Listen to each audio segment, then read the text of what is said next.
Alright, boys, so how do we build Sevagoth? I don't know anything about him. So what I did was I threw on Adaptation, Energy Siphon, and Prime Flow.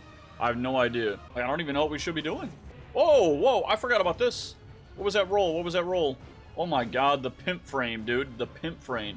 It's crazy. With Shadow, Haze, and or Dark Propagation, he turns into an Atom Bomb with Red Crit Guarantee. Sevagoth Prime about to give you a kiss in the thumbnail or something? Hey, you never know. If you need some energy efficiency for Sevagoth, Netra Invocation is good for his third ability. It drains energy like I eat Korean fried chicken. Okay, alright. You're a human vacuum, I guess. Just a reminder, Sevagoth has 2 separate frames and an exalted weapon. You can only view the Shadow's powers by selecting the Shadow in the arsenal when you get a rank 10 up, I believe. Okay. Okay, well then, you know what? Let me just read his basic abilities here. So, passive is on death, becomes Sevagoth's Shadow and fight to resurrect him by collecting the souls needed to rebuild his tombstone. Okay, I kind of remember that when we played normal Sevagoth in Deviri the one time. And this one is Reap. Sevagoth's Shadow flies outward, ravaging enemies in its path. Survivors or damaged by Sevagoth's harvest over time. The souls of the dead fill the death well. I remember that's like a meter on the side, right? Yeah. Yeah, that's the meter there. Okay. So I'm assuming you could spam the shit out of this? What's the duration? 2.5 seconds? There's no cooldown, so you could really just spam it, yeah, to fill the well. I wanted to know what we're getting into today? We're getting into Sevagoth Prime, and with Reap, it auto-attacks enemies, but you can also aim and fly where you... Wait, fly to where you aim at a higher speed? How do you mean? I would need to see that. Yeah, I'd need to see how that works. Like, is it like a reactivate ability and you teleport to it? Maybe I just misunderstood that. All right, this one's so... Oh, so yeah, okay. So you have Reap, so... Gloom, and Exalted Shadow. Okay, okay, I see. All right, plant a death seed in nearby targets to drain their life force. Reap, what has been sown to detonate afflicted enemies, dealing a percentage of their health as radial damage. The souls of the dead fill the death well. Okay, so like, what's the thing here? You're planting a seed, and then you like, okay. So enemies affected by the dot, it's almost like a bomb. So you're bombing them. You use your 2 and then use your 1. I thought you use your 1 to mark them, and then use your 2 to blow them up. Oh, it gives a debuff, and then use Reap to make him explode. Okay, I was backwards. All right. I would love if they did, if they added an Overguard augment. Well, then he'd be like every other frame, where like you just play around Overguard, right? So it gives a debuff. Okay, 1 then 2. Wait, it's the other way around? It's 2 then 1 from what I understand. Okay. That's it, not you. Okay. And then Gloom. Now this is the big ability, right? Like everyone talks about Gloom all the time. At least it's big for Subsume. Summon a radial pulse wave that ensnares and slows enemies, siphoning their life force for death well. Allies within the wave steal health and attack each other. Allies within the wave steal health? Oh, with each attack. Why did I read that? What am I even doing, dude? Yeah, anyway. Yeah, it's reaping what you sow, not sowing what you reap. Yeah, I mean, honestly, that's the way I read it in my head. All right, Exalted Shadow. When the death well fills, Sevagoth's shadow form is ready to be released. Tear the enemy asunder with a collection of melee focus. So that's when you turn into the shadow, and then you just run around and you rake. And I remember you get like a dash. You get like a... I don't remember. Well, we'll try it out. Keeper build, still nukes. Just add 4 reds. 4 red shards? Gloom heals based on damage you deal inside it, positive or negative range, and slows down applies. Yeah, with the passive, Sevagoth goes down and you turn into the shadow instead, and your only attack is lunging, but each lunge one-shots every enemy. Okay, so you need to get 5-ish kills, and then it auto-reses. Sevagoth might be for me, man. Like, if you get auto-resed after killing enemies with a one-shot ability, it sounds like it's easy for me, man. How's Gloom work? Does it drain energy as it converts to health, essentially, as long as an enemy is nearby? How's it work? High Gloom range, high drain, because you hit more enemies with it? It drains energy per enemy inside, and only if more are inside. Okay. I remember this. Now, we have new abilities as well, right? Now, do we have a 4, or does it just transform us? It's a transform, okay. All right, now I know this one's a rake, right? Like, it pulls into me. This one's a dash, and then like a cleave at the end. Okay, and then what is this one? This one's a clap. Death's Harvest. That's an expensive ability. Why'd it cost so much energy? What the hell? Oh, and you have the same mobility. Wow, I thought you'd be highly limited with your ability for your mobility for this. That's nuts. 2 is lifesteal, but it's not very good, since you move... Since it moves you so far and it can easily miss. Okay. I want to see what this is like on some actually tanky targets, like Steel Path or something. I am curious. Alright, so I hit 2 to mark everybody, but in this, at this level, they just die, right? Alright, mark them up, and then reap. Okay, I see. Okay, that's honestly kind of cool. I like that. It feels like it's got its own mini payoff system. I like that. And then Gloom, I'm only losing energy whenever an enemy is in here, right? And then it's converting to health. I just wonder how effective the health drain is. Like, is it worth keeping up at all times? Like, is it equivalent to, I don't know, like every tick would be like a cast of Fire Blast with Overguard? I don't know. But I know you're not getting Overguard. I know you're getting healthier instead. Has Gloom active when you... Okay, if your Sevagoth has Gloom active when you use Shadow, Gloom stays up, so you can retain the lifesteal. Keep in mind Sevagoth won't gain energy though. It's lifesteal, you deal 1000 damage, and your lifesteal is 20%, you gain 200 health. Okay, that's fine. Yeah, duration on Sevagoth can be handy as it extends the duration of his debuffs, but also reduces drain on Gloom. Okay. Alright, so what are you doing? Okay, so Dark Propagation. This one is So Augment. Enemies killed while inflicted with So spread its effects in a 15-meter radius. Shadows, Death Harvest also. Shadows, Haze, Reap, Augment. Increase critical chance by 50% on enemies afflicted with Death Harvest.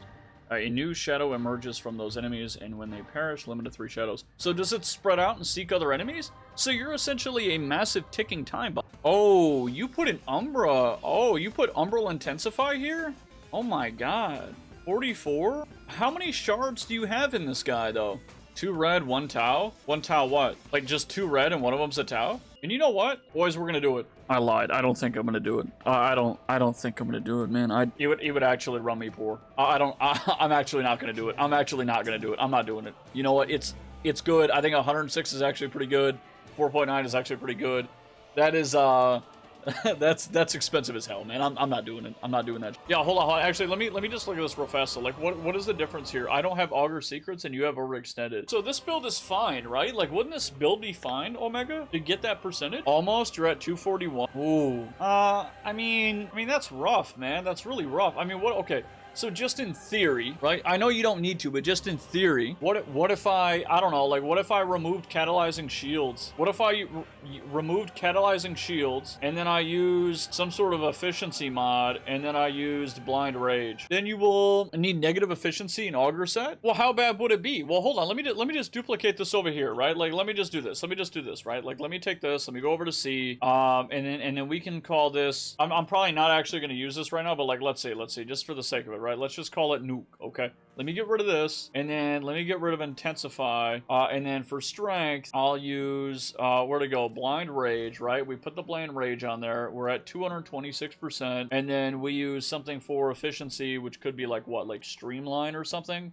That's a deep polarity. That's actually really annoying. What the hell, man? Oh my god. Oh, wait, it works. It works. And I would only be at 85%. I'll cook up a build with what you have? Well, hold on. I think this is it. Oh, and this 250% includes Roar, so if you are using Roar to nuke, you need Viral. I can always throw Roar on config C. Like, that's fine. We can always throw Roar on just one config. I'm just curious about this build that you're talking about. I am. Like, I want to see what that looks like. Yeah, you need to have 280% power strength with that at maxed augment stacks. Not enough to return all your shields from one cast. So what are you saying should change? I'm confused. 100% true damage, so it can kill anything at any level. The Tau Forge Reds come in, so you can run overextended. But then I'm back down at 160. Are you sure about that? You would run overextended and stretch? Oh, no, you don't run and stretch. You just run overextended, right? So this is it. Right here. 235% range. We're at 226. You also have another source of power strength on enemy frozen, but you would need a cold weapon to freeze enemies to keep it active. So you could run Glaxian, for example, right? What about this here? What about this build? What's wrong with this? Yeah, I mean, I know this isn't perfect. The range is low, though. I mean, it's not low. It's just not as high as it could be, right? I know that's probably a really annoying thing to say, but I mean, yeah, the range is the problem. Dark Propagation negates low range. That's what I was thinking. That's why I was a little confused as to, like, why are we obsessed with range if this is spreading, right? Like, 15 meters isn't small. Am I gonna put an Eximus? If I had preparation, I would. No, wait, no, because preparation would be for the Shadow Boy. For this, I don't know. Do I even need one? Probably not. I mean, it'd be convenient, but I don't know. Omega the Myth says you don't need to replicate my build exactly so long as you manage to get 258% strength plus Raw. His 2+1 combo will one-tap enemies. Overextended is just a bonus. Yeah. So It would be additive to this. So how much do we need? It was 258, you said? 258? Try Sevagoth Prime in your simulacrum for a bit? I will. I honestly hate the sim, and I love the sim, but I hate the sim. I wish you could build more in there. I don't understand why you can't. Guild Wars 2 has this room that you can go to where you can test out dummies and everything. And you can also test out a bunch of different builds and then turn around and hit a dummy. I wish you could do that in this. At least with like Archon shards and a bunch of others. It'd be really cool, man. Without having to like give into the commitment. Get you there, no shards needed. Mold augmented? What's mold augmented again? Oh yeah, this assists. Oh yeah, it does, doesn't it? Yeah, it does. What the f? It does with no shards. Yeah, why are we doing roar, by the way? Just to get bonus damage? Yeah, roar lets you one tap? Oh my god, this UI is so hard to read. Holy. Okay, so what are we doing? We're gonna do, let's do gunners. Gunner has two ends.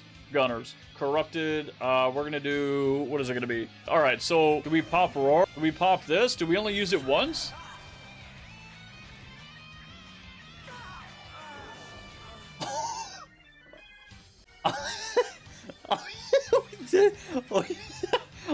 Whoa, hey, what the?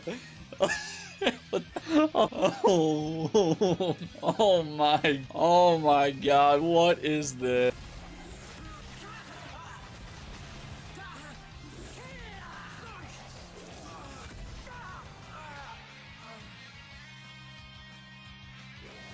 Try it without roar? Yeah, let me do it. Let me try it properly without roar.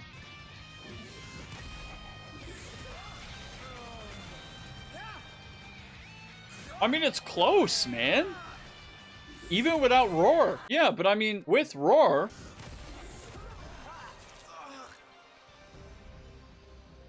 Roar has reduced duration with your build, so you only need to use it if you need way more damage. Yeah.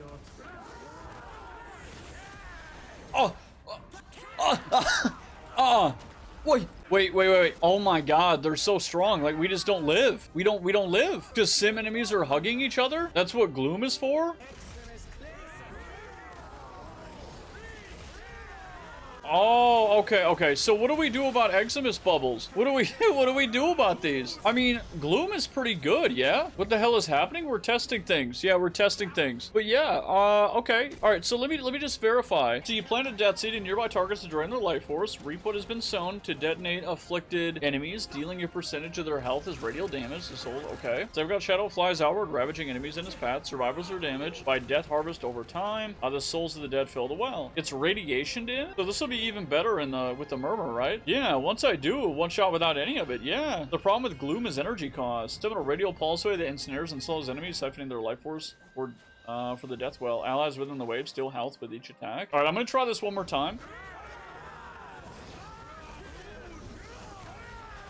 It's with each attack, so I need to be dealing damage. Of course, right? I'm not clicking that, by the way. Like, I'm not clicking that. That was so weird. I wasn't clicking too. I don't know why I was dashing like that. Explosion is true damage, not radiation. Ignores armor? Wow, okay. I mean, I feel like Sevagoth has enough going on with his whole kit that you can just play him like this and it doesn't even feel bad. It doesn't feel like you're cutting the frame in half or anything. All right, so this one we enable gloom. Like, what kind of damage are we getting from this? Bro, I mean, it's still a lot of damage, and this isn't even the insane build. Like, I feel like this build is fine. Yeah, this build is good, man. This one is definitely more than okay. And I can afford to use gloom, right? And I haven't even built up mold augmented. Yeah, exactly. Don't forget that enemies at your one touch give you 50% flat crit to your weapons. Now, it doesn't stack, right? It's like, it is what it is, and that's all we have, right? How much efficiency? We only have 100% efficiency here. Yeah, and then this will help me just stay alive. I mean, this build is good. The other one's cool just to have for ha-has, but I think this one's fine overall. Yeah. Omega the Myth says, remember 20 eximus is an unrealistic scenario. Not every enemy in a normal mission has as much health as an eximus, and since his damage is percent health based, if you spawn all eximus in the sim they all die easily. Oh, right. Yeah, insta killing everything isn't necessary. Yeah, not at all. Just like Harrow without the headshot bonus. Okay, yeah, that makes sense. All right, boys, all right. I think it's time to fashion frame him. Yeah, let's actually make him not look, I mean, he still looks cool. I was gonna say let's make him not look like, but he actually looks cool. I think he looks like a good pimp. He looks like a pimp. I mean, we all know it. Yeah, I mean, we all know. He looks like a pirate pimp, man. This skin is nice. What is this? This one's cool, but it looks too much like normal Sevagoth.